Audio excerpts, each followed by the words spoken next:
Reckless, when you were a member of the Conservative Party, you said that the Conservatives were the only party that could deliver an in-out referendum.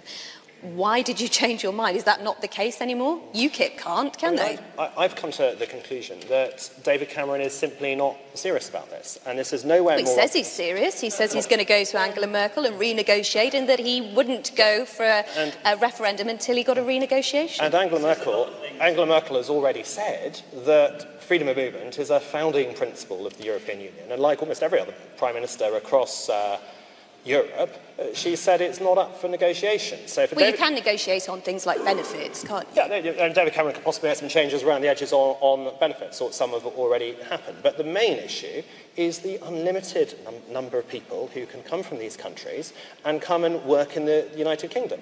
And one of the reasons we haven't really had wage increases for the last now at least 7 or 8 years is people can come from much lower wage economies and come and work very hard. That is not the reason. That is not the reason.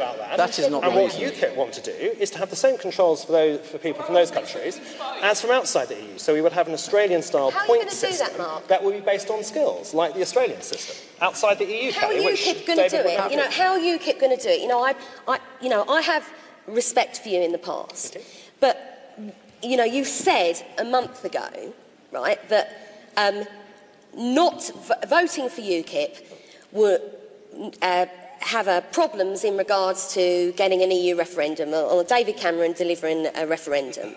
Now, if this is what you truly believe, and you really believe we can take some action in Europe, why is it you've defected to UKIP, and why haven't you stuck behind this Conservative-led government, David Cameron, to allow him to have that renegotiation to try and achieve the things that you say that you want? Because I don't believe that David Cameron and the Conservatives are credible on Europe. And how are UKIP going to do it, Mark? You're talking about what we will do is, outside the European Union, we would apply an Australian-style points-based system to all immigration fairly. What David Cameron and the Conservatives can't do, because they believe in EU membership, is put restrictions on that freedom of movement from the EU, because it's a founding principle. So you should not pretend otherwise.